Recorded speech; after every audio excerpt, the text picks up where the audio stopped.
Cody Belisle, how good does it feel to be back? Power slap number 7 going up against Russell Rivero. We're back, baby. Going against one of the OGs in the sport, and it'll be a good test. I'm excited. Yeah. I mean, you've been away for a little bit. Unfortunately, you weren't there last time, but I know you were chomping at the bit. Is it just fueling the motivation for you to get up there and prove yourself? Yeah. I mean, it's like anything. Once you get, it's like the worst bad habit, the best bad habit, if you will. It's like once you get a taste of it, you're just itching for more. And yeah, the last one, I think every single event, we continue to learn and see how this sport's evolving. And I'd be lying if I said I don't want to be a part of every single second of it. So. Yeah. Totally. I mean, we're seeing the rosters grow. We're seeing the opportunity come less and less. Erica gives you a call. Russell's that guy. Yeah. What goes through your mind? I mean, like I said, he's an OG in the sport. He was part of season 1, one of the first guys to really help pioneer it and get this thing off the ground. You know, he's a solid competitor. I mean, he's one of the guys, I think a lot of guys, they fear him for whatever reason. He's a heavy hitter, but he's human just like the rest of us. And we all have our flaws, and hopefully I can do what I know to expose his. Yeah. Have you been studying the tape? Have you been watching back his matches? Of course. Yeah. I mean, ever since I got into this game, I study everybody. I mean, from 185 all the way up to heavyweight. I mean, you just never know what's going to happen. So I'm very well aware with his foul habits, and we'll see if he can keep it clean. Obviously, he's been knocked down from shots. We'll see. We're going to roll it. I hope. I think with this one, it's going to be that whoever wins the coin toss, man, is going to have a huge advantage in this one. Yeah, absolutely, my man. I know. Congratulations on your recent move to Las Vegas. Thank you. Kind of got your feet in now. You train at the PI. You getting some extra reps in? Yeah. I mean, not so much. I mean, working full time. This game, I'm switching things up a little bit. The last one I put on a lot of muscle, got up to about 225 or so. I didn't like how I felt on stage. I just felt real stiff. So this one I'm going real heavy on calisthenics and just staying loose but still maintaining that strength. So we'll see how it plays out.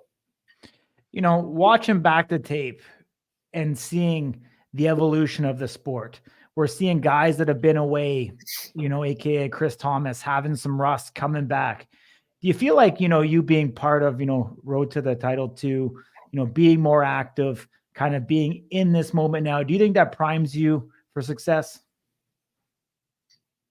Yeah, 100%. Absolutely. I mean, this is still relatively new. We're going on Power Slap 7. I mean, there's still so much to learn with this sport. I'm working with medical professionals and strength training professionals, and any way that we can find ways to develop and help build this thing. It's literally in its infancy stage. So the fact that I'm able to even be a part of this ever since Power Slap 4, it's exciting. It's fun. It kind of brings out the little kid in you. I mean, there's surprises along the way, but there's something new every step of the way. So I think you just go into this open-minded and use what I know and be open to myself what I don't know, and surround myself with people who can better me. And I think, like in anything with business, that's a good recipe for success. For sure. How much do you look outside of the sport to better yourself versus looking inside the sport?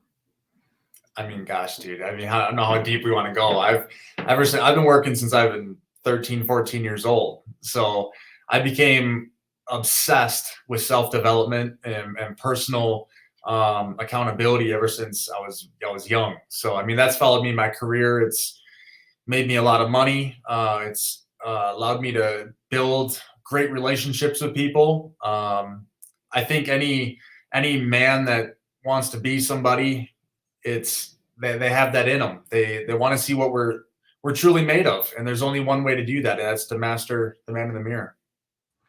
Yeah. Couldn't agree with you more, my man.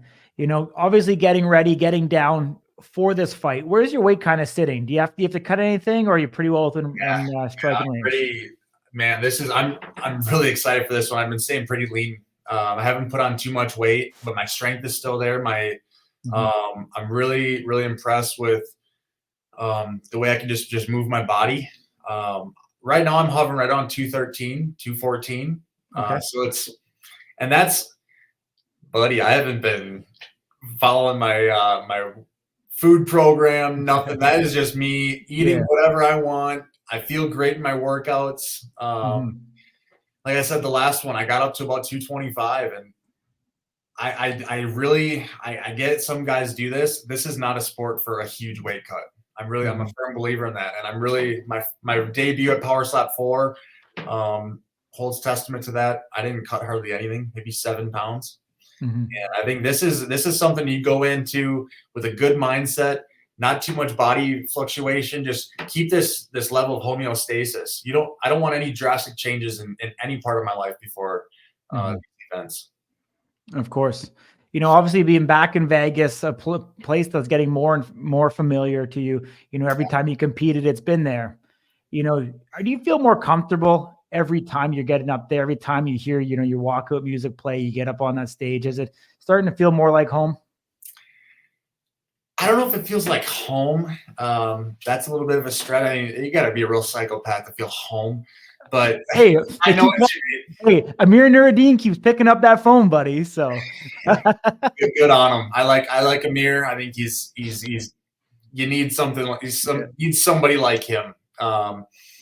Keep it. I just get not Amir because he keeps on chapping us in the chat right now. So okay, I like him. I think he's a good dude. I got to know him pretty well in the house, and he's a good guy. Cool.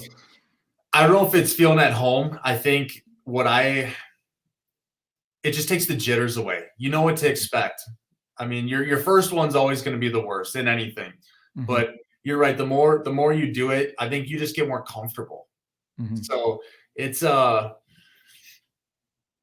nothing's really surprised me. I think when you get hit with heavy shots, when you do the knocking out, you win, you lose, everything in between. It's like, just go up here, do the best damn job I can, and hopefully it's enough to get the job done and be okay with the result either way. So what's that cliche? You either win or you learn. Yeah.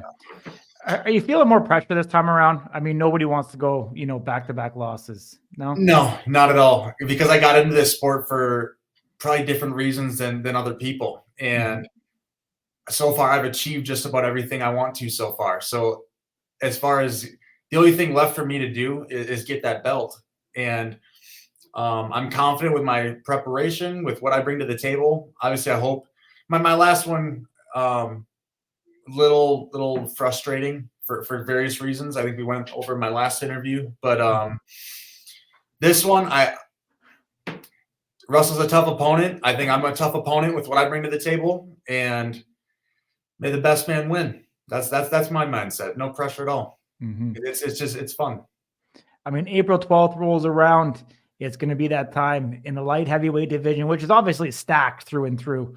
A ton of injection of new talent, this year coming into Road to the Title 2 being input into this division as well. And so we're going to see, I think every match is incredibly important because it's tight through and through. AJ Static Hints dropping down, getting out. We also see Isaiah Quiones dropping down. So there's obviously some spots at the top that the new guys can come in and fill. Going up against a guy like Russell Rivero at number 3, definitely a victory here would pole vault you up in those rankings. I'm gonna give you one opportunity right into the camera. It's my favorite thing to do. Russell Rivero is watching this. What do you want to say to him? Boy, what do I want to say to Russell? May the best man win. That's what I want to say. There's not going to be any shit talk like last time. It's not going to be any BS. We both know what we're bringing to the table. We both have pretty good highlights. Obviously, good knockouts under each of our belts. We both lost. I love the Samoan. I love his culture. I love his people. Some of the best people I've ever met.